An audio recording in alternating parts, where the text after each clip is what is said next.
coffee's pouring strong. Talking Tigers all morning long. Saints exceed headlines on the screen. Breaking it down with a little caffeine. Grab your mug, come on in. Let's wake this day and let it begin. It's Morning Scone. Everybody on. Coffee's hot and the news is strong. Purple, gold, black and gold. Stories waiting to be told from Baton Rouge to New Orleans. Talking sports and everything between. Wake up, smile, let's get it on. Start your day with Morning Scone.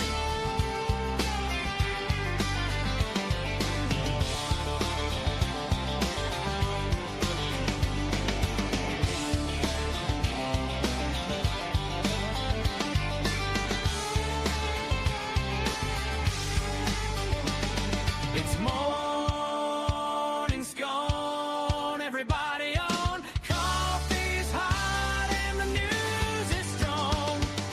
Purple, gold, black and gold. Stories waiting to be told from Baton Rouge to New Orleans. Talking sports and everything between. Wake up, smile, let's get it on. Start your day with Morning Scone. Where the coffee's hot, the takes are hotter.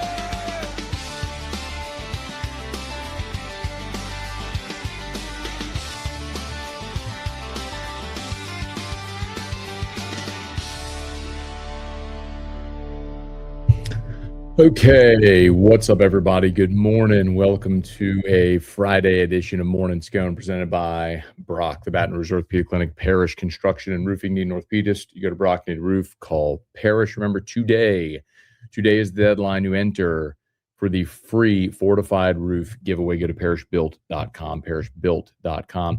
Unique physique, unique aesthetics and wellness, restored motions, restoredmotions.com. Cock Brothers Premium Cigars, code MAT15, MAT15, MAT15, 15% off your order, and FMOL Health, Our Lady of the Lake, championship health partner of LSU Athletics. Okay, y'all, back in BR. Landed in what a week. What a week at SEC Media Days. It's always the busiest week of the year. It's one of those weeks where you always have to remind yourself to eat, don't sleep very much. It is just a constant. And then we had just a really rough travel day yesterday. So flying out of Tampa at 8:10, we had to go Tampa to Houston to New Orleans. Well, our flight from Tampa to Houston got canceled. So instead they put us on a flight Tampa to Nashville, then Nashville to New Orleans. Long story short, I didn't get home till after 2 a.m., and then I had to record Locked On. So I didn't go to bed until 3:30, and I had to get up and bring Drew to school this morning. So I'm rolling on about 3 hours sleep. So not feeling super awesome, but we're going to suck it up. There might be a nap on the couch in my office in my very near future. But a good week in Tampa, and thanks for everybody who listened or watched or followed along. So appreciate y'all. All right, please smash the like button, subscribe to the channel, Facebook, like the page, share the post. If you're on podcast, subscribe on your favorite podcast app, rate us, leave a review. Let's fire away, man. Get your questions in. Let's see what y'all got. We'll get back to a normal schedule now. There's no more traveling for me this summer. So, so back home, and Saints report for camp up next week, and then LSU reports on the following Tuesday, and then starts practice on Wednesday the 5th. So, let me know your thoughts, questions, comments, concerns. Fire away. Hey, Kelly, good morning. Dakota, good morning. Thomas, good morning. Hey, Brian, good morning from Surfside Beach, Texas. Okay, man. Hey, Corey, good to see you there. Dakota, good morning. Bryce, been working night, finally catching a live. There you go, man. Welcome in, Bryce. Glad to see you. Glad to see everybody here this morning. It's glad to be back home, man. It was nice. Even though it was only for about 3 hours, it was nice to sleep in my own bed last night. Hey, Gumptious, good morning. How'd you enjoy Tampa? I was right about Burns being overrated, wasn't I? LOL. So I thought Tampa was beautiful.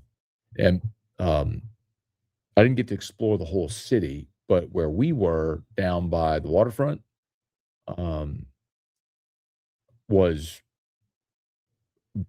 amazing. Um, so cool. The water is such a beautiful feature, and having all the restaurants that are walkable and everything in that area was so cool. So I really enjoyed it. Uh, Burns was overrated. It's good, very experiential, right? It looks like a castle and the exposed brick and the weird red lighting and by the way, I want experiential. Like if you're going to go to a great steakhouse, you want it to be an experience. Um, the tour of the restaurant and the kitchen was cool. To walk through the wine cellar, I mean that was cool. Um, the the dessert room was again an experience, but I thought it was unnecessary. I was kind of annoyed because like I could have ordered my dessert and cappuccino at my table. I didn't have to go wait 5 minutes for a table upstairs and then get reseated, do the whole thing over again. A separate check and all that stuff. But uh, steak was good. Not my favorite, and we had Chateaubriand and ribeye, so we got a few things divvied up kind of family style. So I got to try some different stuff. Um,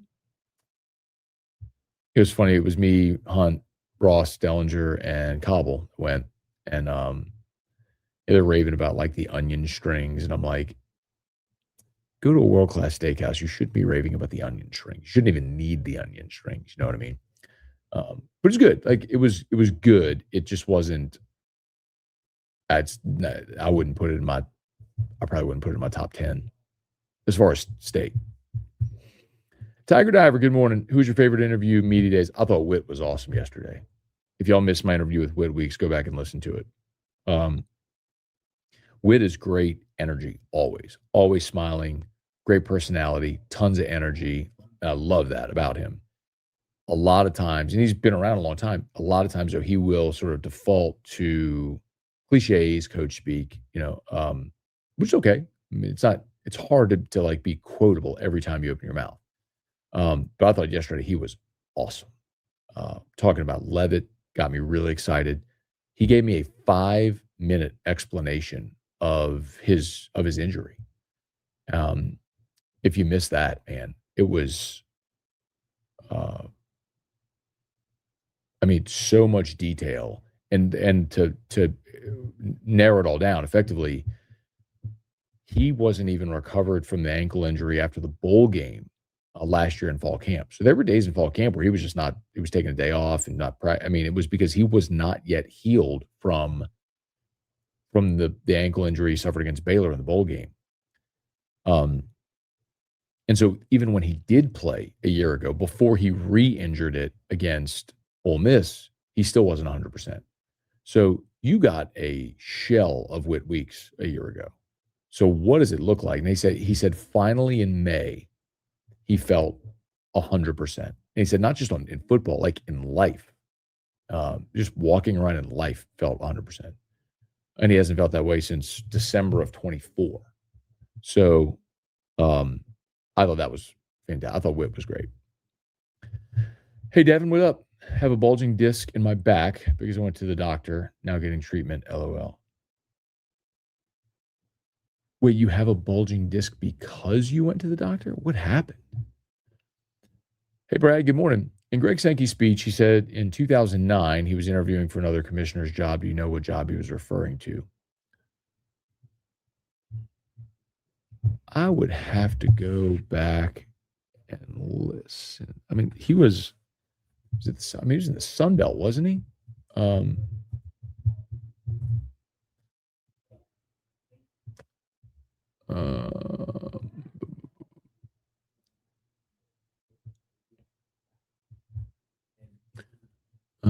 He was Southland. He was commissioner of the Southland in 96.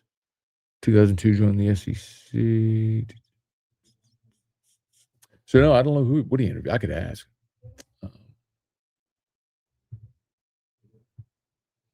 Hey Jay, good morning. HD, good morning. Football season. Jacob, good morning. What's your big takeaway from media days? the 9-game schedule is going to be a net negative for the Southeastern Conference, and we are not talking enough about Oklahoma. I'll tell you, those are my two biggest takeaways. I think Oklahoma might be the best team in the SEC this year. Remember, they lost a home playoff game to Alabama, but you forget they had a 17-point lead. Like they blew a big lead against Bama in that playoff game. But they had arguably the best defense in college football last year. And now with John Mateer being healthy, I think Oklahoma might be the best team in the league. What were the vibes about Lane from media outside of Baton Rouge? It was interesting. I think people who don't cover the program on a day-to-day basis were probably – I was surprised how many people didn't know he'd been off of social media. That was not a commonly known thing around there, that he's been off of social – because keep in mind, like, people don't – like, think, would you know if John Summerall – would you know if Eli Drinkwitz was off social media for 2 months? Like, you know, now granted, those aren't big names and personalities like Lane, but the point is, like, we've talked a lot about it. I don't think the conference really knew that. Good morning. Did you lose your streak? I didn't see a video 2 days ago. I don't know what happened 2 days ago. No, I did the video, but I can't find it. I'll tell you, there was a major connectivity issue. Tampa was beautiful. The Marriott where we were set up, the Water Street Marriott, the setup was beautiful. It was conducive for the event. I thought the layout was great. They were not prepared for the pull on the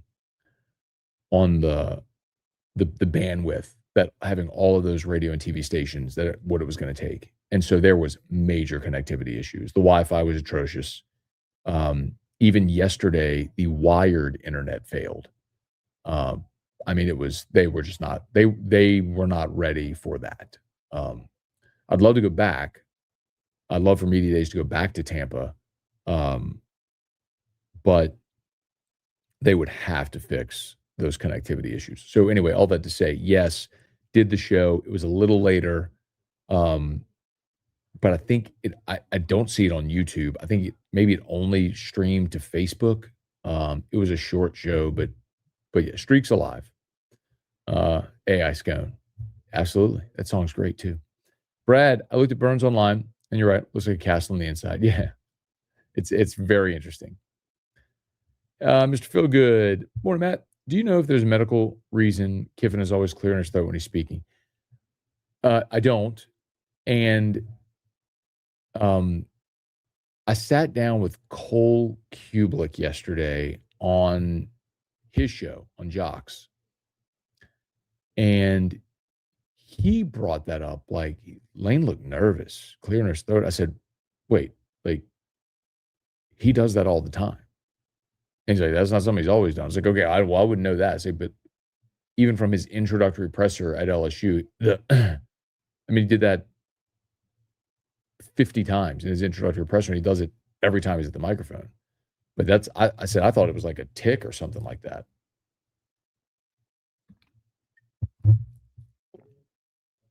Told y'all, I drink 2 of these every day.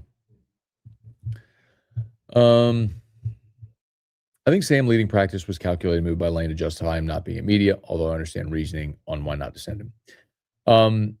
I think that's just the excuse they gave. That's not why he didn't send him. I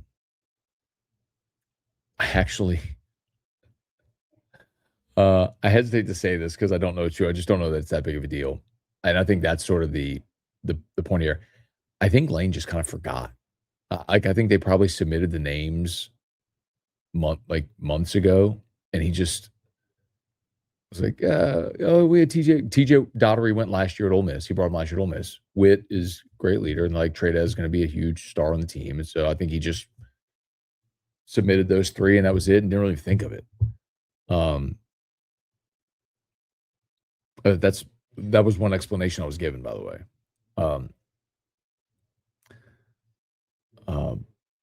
And so then the player-led practice thing, I think, was just, you know, the explanation given, but whatever. But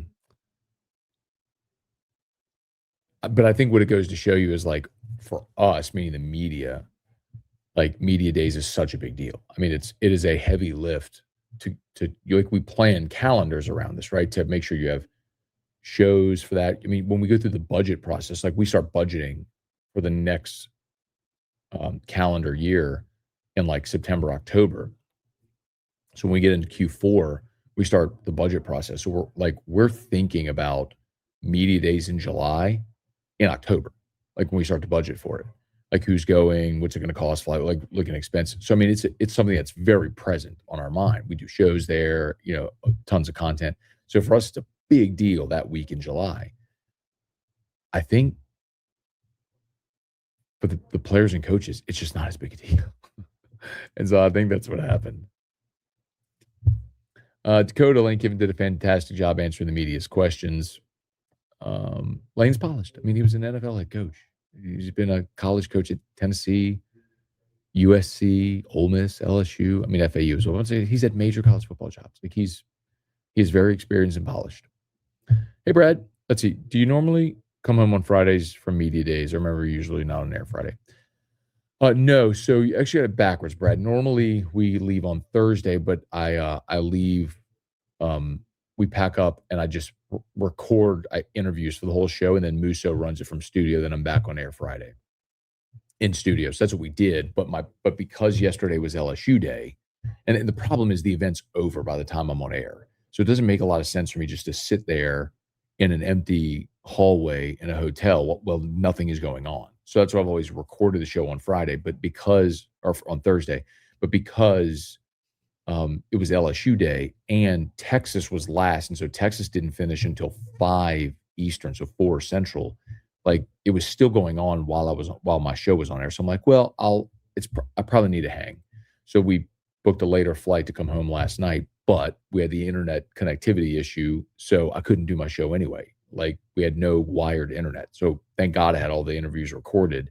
So Musso ended up doing what we would have done anyway, was him just like leading into and out of break and playing my interviews. Cody, morning, Matt. Bummer to hear about RC and Ravitch. I need to reach out to RC. It's when we're at media, I'm telling you, and if Erica were here, like she'd tell you, when I'm there, those 5 days from when we left on Sunday to when I got home last night, I probably spoke to her cumulatively for 10 minutes this week.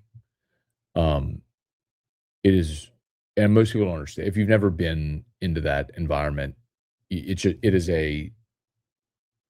in the middle of a storm. It's just that, and you don't step out of it.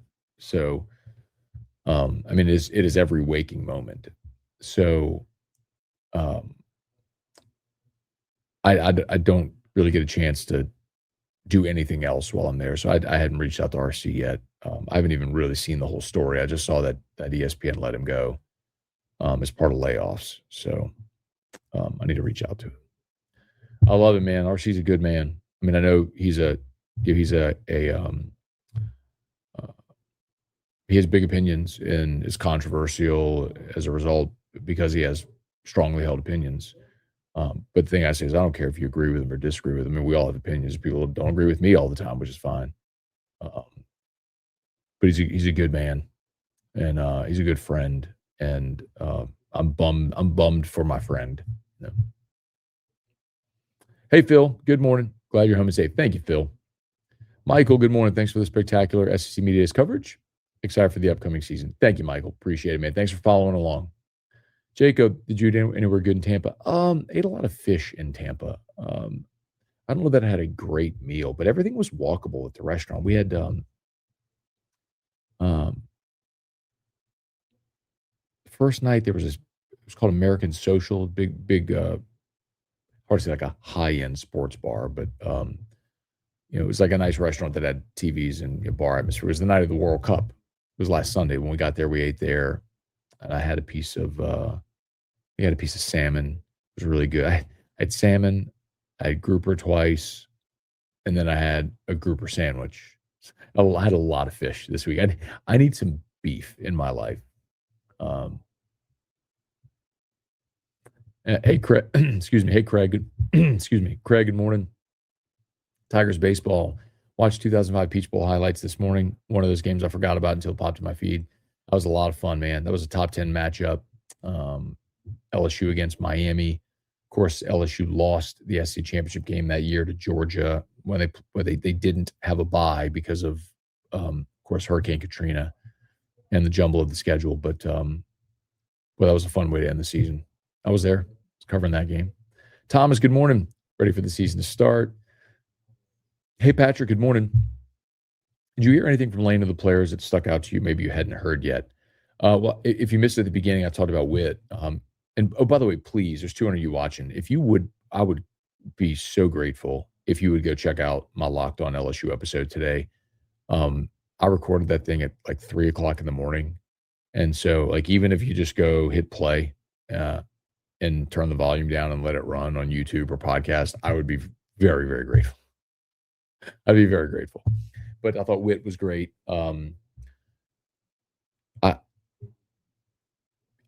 always thought it was interesting because Lane kind of has been painted as a villain in college football. And I understand, I mean, the manner in which he left Ole Miss and all that stuff. But it was interesting to hear Daugherty and Tradez and Whit talk about Lane in such glowing terms. Because Lane definitely has the reputation of being transactional, not relational. And so I thought that was really cool. Hey, Brad, why is SEC so hesitant to pool media rights? Won't that increase revenue? No. It'll increase revenue for the smaller schools, but it will decrease revenue share. So that's the important thing to remember. We had this conversation so often when it came to we had this conversation often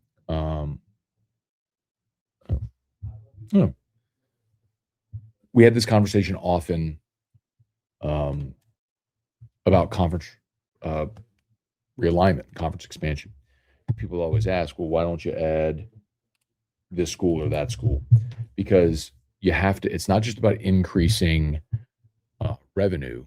It's about increasing revenue to where everybody's share is bigger. So I would say think of it like a pie. If you add a team to the league, you have to grow the pie big enough financially to where everybody's piece gets bigger. Otherwise, everyone's getting a smaller share. You're diluting everybody's share. So with media rights, the SEC and the Big Ten have these enormous deals. Well, if you pool media rights and now like the ACC and the Big 12 and the Mountain West and all these other leagues are in the same pool, yes, like collectively it will generate more money, but everybody's going to get a smaller share. Like the SEC and the Big Ten schools would get smaller shares, so Iowa State and Wake Forest could get more. So you're doing this, if that makes sense. And why would you want that? You spent 100 years building your brand equity with the massive brands in the sport to be able to have the advantage of a TV deal like that, of TV deals, and generate revenue. And I mean, you're the one with you're the schools that and the teams that people want to watch, and you should be punished for that.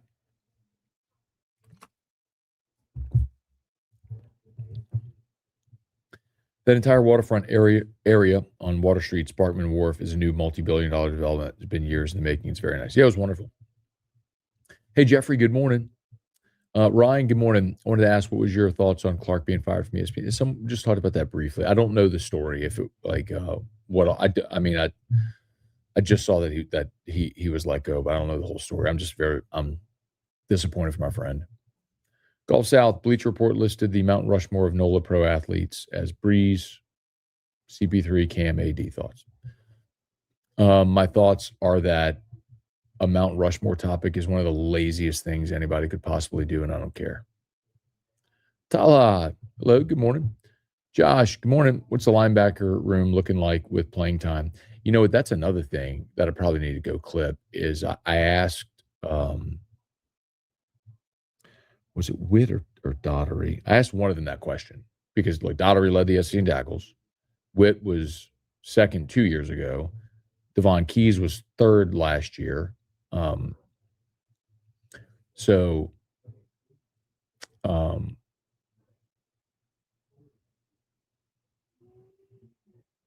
but he did answer that. So no, they're good, and he's like, the role will be slightly different from a year ago, but didn't really go into specifics, but a lot of the same. But that was encouraging. Kubelik interview was super scratchy. I guess there's no way y'all have a clean recording. That's the bummer. So like I sat down with Cole, and that was a really good conversation too. But I had an Ethernet cable from the wall hardwired into my laptop recording that. That was I used my Locked On LSU setup. My camera with the microphone. But anyway, I had an Ethernet cable plugged into my computer, and that still was pixelated and scratchy. That's kind of the point. Like, thank goodness the player interviews with the LSU players sounded good. But that's the point. Like, the internet was super sketchy there in Tampa. Let's see, Ian, how would this season outlook change if it was Longstreet at quarterback? Yeah, I mean, I think you'd probably be looking at a 7 or 8 win team. I remember saying that I thought Lane would send TJ, and you disagreed initially because of possibly being asked about Clemson. Why do you think he was picked? Lane never gave a reason. I know Lane thinks highly of him. I mean, I think Lane does think highly of him. And TJ did go last year. I didn't realize that. I asked him that. So he went last year with Clemson. And I really think that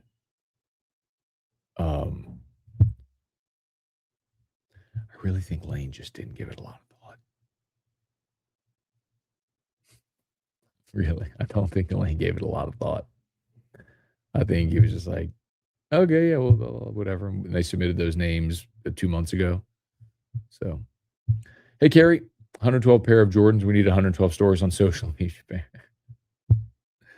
Chuck, what up, man? Good morning. Good, not great, hilarious. We're talking about Burns. I mean, it's how I would describe it. Good, not great.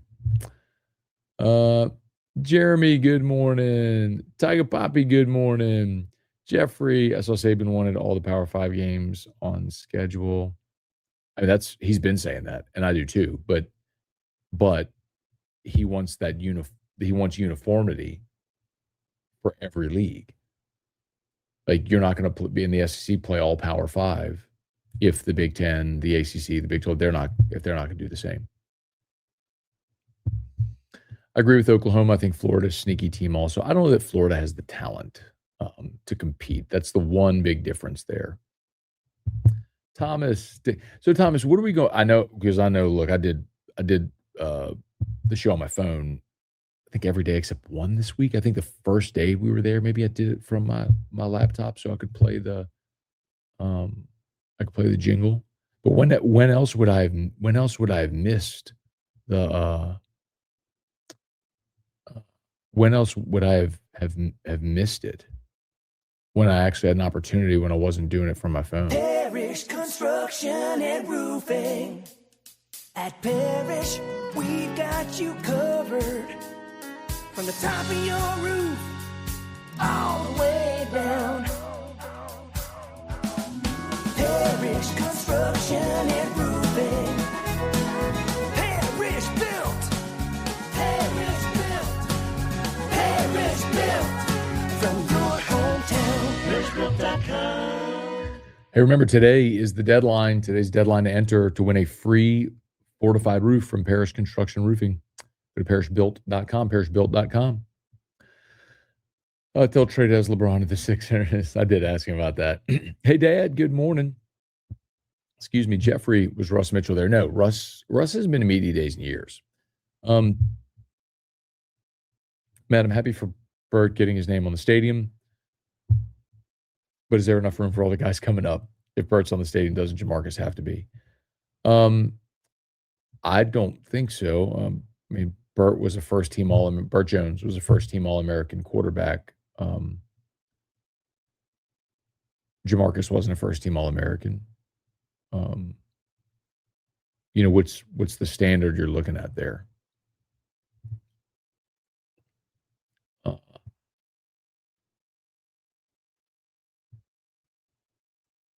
so no, I don't think so. Hey, Mike, let's see what's saying about Sam. I think it was an. Yeah, I think we agree on that. Oppenheimer, I love being the evil empire of college football. All hail Darth Kiffin. I had my first Evermore experience when I was working in NOLA. Now I get it.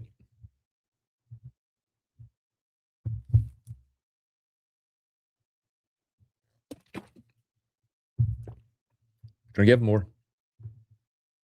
Devin, I meant to say I have a bulging disc. I went to the doctor, now getting treatment. I was making a joke about you're saying go to the doctor. Oh, sorry. Yes, go to the doctor. Or go see Crystal Poche at Restored Motions. Oh, wait. So did LeBron pick his team? Is that done? Okay. There it is. Trade is. Never seen a fan base so convinced by their coach speaking that they're going to win a national championship than Ole Miss after Golding spoke. Yeah, I mean, I continue to look at Ole Miss. Like, I'm just not convinced on Ole Miss. Coaching matters, and um, I don't think you can just remove Kiffin and Weiss and all of those guys and just assume it's just going to keep clicking. Um, Especially, I thought Brooks Austin gave a great illustration. He's the film guy. Talked to him at media days, and he talked about the advantage with Kiffin with the helmet comms because up until it was 12 seconds before the ball snapped. I mean, Kiffin's talking into the quarterback's helmet, tell him what to do. I wouldn't underestimate that part of it. Hey, Alex, good to have you back. Thank you, man. About any time to check out a cigar shop, did not, man. I was a little disappointed because I wanted to go to. A lot of people talk about going to Ybor. I didn't, man. Long days, long days. I did not have a lot of time for relaxation. Hey, Richard, maybe I missed it. No sit down with Lane or TJ. I did. Had TJ, and then Lane had all three players. Lane, Whit, and Daugherty. I'm sorry, Tradez, Whit, and Daugherty. Lane did not come to Radio Row, and we knew he wouldn't. He never has. But the media does a scrum. There were 20 of us invited with him in a private room before he started his rotation. So, we got 13 minutes of Q&A with Lane before he started his rotation. Is DJ Pickett wearing 5? I hope not. I saw pictures of him in the 5. Oh, interesting. They have not issued 5 since Jaden, and they have not issued 9 since Joe. Now, the numbers are not retired officially. Only Billy Cannon's 20 is retired, but they have not issued 9 or 5 since Joe or Jaden. So, you saw Pickett in 5? Let me see.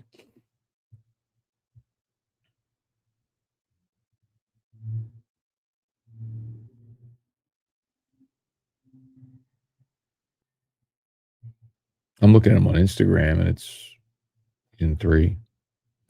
Oh, this when he was being recruited, he was in 5. It's like recruiting. That was like his recruiting visit thing was 5, but like no, he's in 3.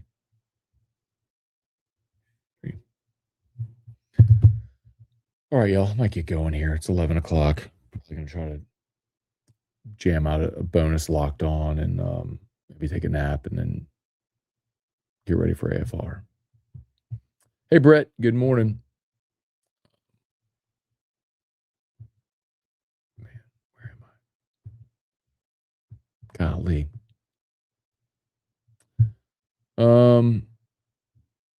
All right.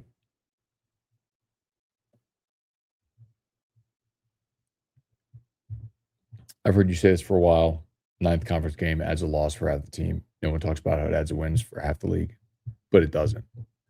Because what you've done is you've replaced what was a rent-a-win with a conference game. Whereas overwhelmingly, when you're scheduling, that's like, let's say that's the G5 opponent, right? Because you still have the Power 4 mandate, and most everyone kept their FCS opponent. So or G6, right? So you're removing a G6 opponent and adding an SEC opponent.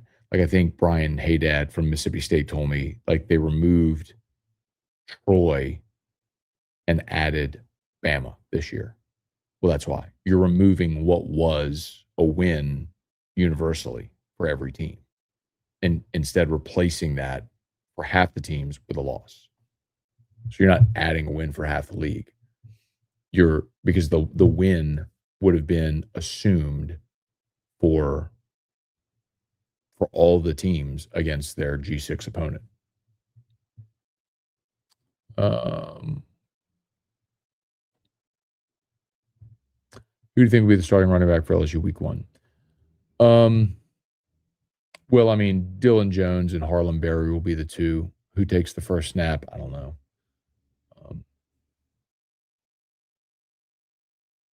One of those two guys. Okay, I got to go before I fall asleep. Thanks for watching. Please go check out Locked on LSU, and then we'll do AFR 3.